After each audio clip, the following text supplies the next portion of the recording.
Hello everyone, welcome শেহরন। পশ্চিমবঙ্গে এখনও OBC কেসের কোনো শুনানি আসেনি। এরই মাঝে হাওড়া জেলায় উলুবেড়িয়া মহকুমার একটি আশাকর্মী রিক্রুটমেন্টের নোটিফিকেশান পাবলিশড হয়েছে বিভিন্ন উপস্বাস্থ্য কেন্দ্রের এলাকায়, এবং যে সমস্ত নির্দিষ্ট গ্রামের কথা এখানে উল্লেখ করা হয়েছে সেই গ্রামগুলিতে 25 জন আশাকর্মী নিয়োগ করা হবে। তো তারই ডিটেলস এখানে রয়েছে। নোটিফিকেশানটি পাবলিশ হয়েছে 25/6/2025, এখানে ডেট রয়েছে এবং এখানে বিজ্ঞপ্তিতে যেটি বলা হয়েছে একটু পড়ে নেওয়ার চেষ্টা করবে। এখানে নোটিফিকেশান নাম্বার রয়েছে এই অনুযায়ী হাওড়া জেলা সদর এবং উলুবেড়িয়া মহকুমার অন্তর্গত বিভিন্ন ব্লকের নিম্নলিখিত উপস্বাস্থ্য কেন্দ্র এলাকায় আশাকর্মী নির্বাচনের উদ্দেশ্যে ওই এলাকার অন্তর্গত গ্রামগুলির মধ্যে সীমাবদ্ধ পরিষেবা এলাকার স্থায়ী বসবাসকারী মহিলা প্রার্থীদের কাছ থেকে উক্ত পদের জন্য আবেদনপত্রের দরখাস্ত আহ্বান করা হচ্ছে। অর্থাৎ এখানে যে কয়েকটি উপস্বাস্থ্য কেন্দ্রের নাম বলা হয়েছে এবং সেই উপস্বাস্থ্য কেন্দ্রের আন্ডারে যে সমস্ত গ্রামগুলি রয়েছে যেখানে আশাকর্মী নেই, সেই নির্দিষ্ট গ্রামের ক্যান্ডিডেটকেই ওই গ্রামে আশাকর্মী পোস্টের জন্য অ্যাপ্লিকেশান করতে হবে। তো এখানে বয়স কী রয়েছে, কারা অ্যাপ্লিকেশান করতে পারবে, কিসের ভিত্তিতে অ্যাপ্লিকেশান হবে, ইন্টারভিউ হবে না কিসের মার্কসের ভিত্তিতে, তো সমস্ত কিছু আমরা এখানে বিস্তারিত আলোচনা করার চেষ্টা করছি এবং কারা কিছুটা প্রেফারেন্স বা সুযোগ সুবিধা পেতে পারেন সেই নিয়েও আমরা আলোচনা করছি। এখানে টোটাল ভ্যাকেন্সি আগে একটা দেখিয়ে দেওয়ার চেষ্টা করছি। টোটাল ভ্যাকেন্সি রয়েছে এখানে 25 জনকে এখানে নেওয়া হবে। এখানে প্রথমে যে শর্তাবলী আমরা দেখতে পাচ্ছি, প্রথমেই বলা হয়েছে কেবলমাত্র বিবাহিত, বিধবা বা আদালত কর্তৃক ডিক্রি মূলে বিবাহ বিচ্ছিন্না মহিলা আবেদন করতে পারবে। অর্থাৎ মিনিমাম যেন একবার বিবাহিত হয়ে থাকেন সেই ধরনের মহিলার কথা বলা হচ্ছে। এখন বিবাহিত থাকলেও হবে, বিধবা বা যারা ডিভোর্সি, যদি আইনগতভাবে বা আদালত কর্তৃক কোনোভাবে ডিভোর্সির কোনো কাগজ থাকে তাহলে তারা এখানে অ্যাপ্লিকেশান করতে পারবে। আগ্রহী প্রার্থীকে অবশ্যই ওই উপস্বাস্থ্য কেন্দ্রের অন্তর্গত সংযোজনী 2F কলামে, অর্থাৎ এখানে এটা হচ্ছে আমাদের সংযোজনী 2, তো এবং এখানে F কলামে যেটা বলা হয়েছে অর্থাৎ যে সমস্ত গ্রাম বা পাড়ার কথা উল্লেখ করা হয়েছে সেই গ্রামের বাসিন্দা হতে হবে। নেক্সট রয়েছে 3 নম্বর পয়েন্টে বলা হয়েছে সাধারণ প্রার্থীর বয়স 1/1/2025 তারিখে 30 থেকে 40 বছরের মধ্যে হতে হবে। অবশ্যই যারা জেনারেল ক্যান্ডিডেট রয়েছে তাদের বয়স হতে হবে 30 থেকে 40 বছরের মধ্যে, এবং তার সাথে বিবাহিত বা বিবাহ বিচ্ছিন্ন বা যারা বিধবা রয়েছে তারা এখানে অ্যাপ্লিকেশান করতে পারছে। তফসিলি জাতি বা উপজাতির ক্ষেত্রে 22 বছর থেকে অ্যাপ্লিকেশান করতে পারবে, ম্যাক্সিমাম 40 বছর পর্যন্ত যাদের বয়স তারা এখানে আবেদন করতে পারবে। 4 নম্বর পয়েন্টে রয়েছে প্রার্থীকে অবশ্যই মাধ্যমিক বা সমতুল্য পরীক্ষায় অবতীর্ণ হতে হবে এবং আবেদনকারীর মাধ্যমিক বা সমতুল্য পরীক্ষায় প্রাপ্ত নম্বরই বিচার করা হবে। অর্থাৎ যারা এখানে আবেদন করছে তাদের কোনো ইন্টারভিউ হয়তো খুব সম্ভবত হবে না, কারণ এখানে ইন্টারভিউর কোনো উল্লেখ নেই। যেটা বলা হচ্ছে মাধ্যমিকে যে মার্কস পেয়েছে সেই মার্কসের ভিত্তিতেই সিলেকশন করা হবে।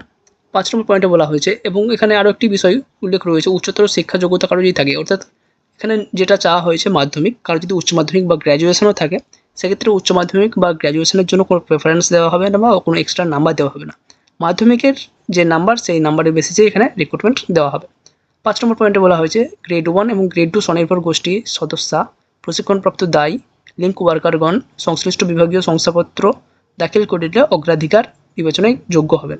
অর্থাৎ কারো যদি এই সমস্ত ট্রেনিং থাকে, যেটা প্রশিক্ষণপ্রাপ্ত দায়ী এটা, বা গ্রেড 2 বা গ্রেড 1 স্বনির্ভর গোষ্ঠী যারা রয়েছেন, সেলফ হেল্প গ্রুপস যারা রয়েছেন, তাদের যদি কোনো কাগজ থাকে, কোনো সার্টিফিকেট থাকে, সেক্ষেত্রে তারা অগ্রাধিকার পেতে পারেন। 7 নম্বর পয়েন্টে বলা হয়েছে আবেদনকারীর সঙ্গে যে সকল প্রমাণপত্রের প্রত্যায়িত প্রতিলিপি জমা করতে হবে। অর্থাৎ এখানে যে অ্যাপ্লিকেশান ফর্মটি এখানে দেওয়া রয়েছে, এই যে আমাদের অ্যাপ্লিকেশান ফর্ম সংযোজনী 1 যেটি রয়েছে, তো এই অ্যাপ্লিকেশান ফর্মটি ফিল আপ করতে হবে এবং এর সাথে আরও কিছু ডকুমেন্টসের কথা বলা হয়েছে যেগুলো সাবমিট করতে হবে। কোথায় জমা দিতে হবে সমস্ত জিনিস আমরা এখানে আলোচনা করার চেষ্টা করছি। কথাই বলা হয়েছে জন্মের তারিখ, শংসাপত্র অর্থাৎ মাধ্যমিকের অ্যাডমিট কার্ড বা যাদের বার্থ সার্টিফিকেট রয়েছে সেটা দিলেই হবে।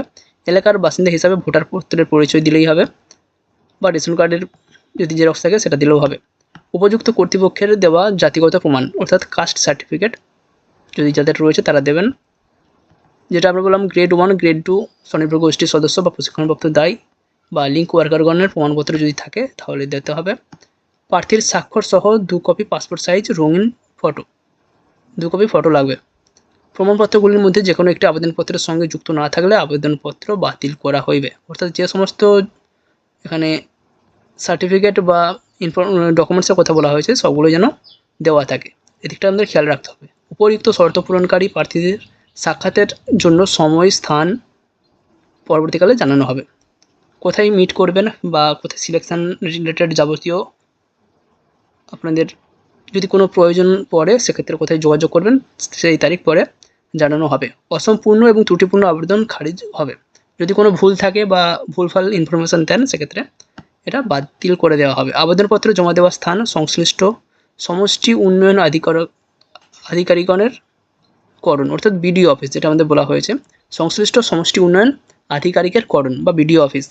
আবেদনপত্র জমা দেওয়ার তারিখ দেওয়া রয়েছে 10/7/2025 থেকে 31/7/2025 বিকেল 5টা পর্যন্ত। 30শে জুলাই লাস্ট ডেট রয়েছে বিকাল 5টা পর্যন্ত। অফলাইনে গিয়ে জমা দিয়ে আসতে হবে। 12 নম্বর পয়েন্টে বলা হয়েছে আবেদনপত্রটি সংযোজনী 1 এবং ব্লক ভিত্তিক আশাকর্মীদের শূন্য পদের তালিকা সংযোজনী 2তে উল্লেখ হলো। এবার আমরা আগে সংযোজনী 2 দেখে নিই। এ হচ্ছে আমাদের সংযোজনী 2, ASHA vacancy position as on June 25 Howrah. June 25 তারিখ অনুযায়ী হাওড়া যে ভ্যাকেন্সি রয়েছে বিভিন্ন ব্লকে, তো তার ডিটেলস এখানে রয়েছে। টোটাল ভ্যাকেন্সি আমরা বলেইছি আগে 25, এখানে দেখিয়ে দিলাম 25টি ভ্যাকেন্সি রয়েছে। এখানে রয়েছে ব্লকের নাম, আমরা এখানে দেখতে পাচ্ছি আমতা 1, আমতা 2, বাগনান 1, বাগনান 2, শ্যামপুর 1, শ্যামপুর 2, উলুবেড়িয়া 1, 2, 3, ডোমজুরের অনেকগুলো ব্লক রয়েছে এবং পাঁচলা, সকরেল। তো বিভিন্ন যে ব্লকগুলি রয়েছে তার আন্ডারে বিভিন্ন যে গ্রাম পঞ্চায়েত রয়েছে, এই গ্রাম পঞ্চায়েতটা একটু ফলো করবে। কোন গ্রাম পঞ্চায়েতের আন্ডারে কোন সাব সেন্টার এবং কোন ভিলেজ কতগুলি ভ্যাকেন্সি রয়েছে, কোন পাড়ার জন্য তারা কাজ করবে। এখানে আমরা প্রথমে একটু দেখিয়ে দেওয়ার চেষ্টা করছি। আমতা ব্লকে আমতা 1 ব্লক, গ্রাম পঞ্চায়েত হচ্ছে উদাং 2। এখানকার যে সাব সেন্টার আন্ডারে রিক্রুটমেন্টটি বা ভ্যাকেন্সিটি রয়েছে ইস্ট গাজীপুর। যেই গ্রামে কাজ করতে হবে পূর্ব গাজীপুর, এবং পূর্ব গাজীপুরের কোন পাড়ায় কাজ করতে হবে, মোল্লাপাড়া বা সদঘর পাড়া। এই যে মোল্লাপাড়া বা সদঘর পাড়া, এই দুটো পাড়াতে কাজ করার জন্য একজন আশাকর্মী নিয়োগ করা হবে। এবার এই যে একজন আশাকর্মী নিয়োগ করা হবে সে SC ST OBC জেনারেল যাই হোক না কেন এখানে আবেদন করতে পারবে, কারণ এখানে অগ্রাধিকার দেওয়া হবে SC বা ST। সেই জায়গাগুলো কিন্তু সমস্ত ব্ল্যাক রয়েছে, অর্থাৎ কোনো অগ্রাধিকার কেউ পাবেন না। অর্থাৎ যে কোনো candidate SC ST OBC general যেই হোক না কেন প্রত্যেকে এখানে আবেদন করতে পারবে। আমতা 2 ঘোড়াবেড়িয়া চিতনান পঞ্চায়েতের আন্ডারে, সাব সেন্টার রয়েছে চিতনান এবং গ্রামের নাম হাতগাছা।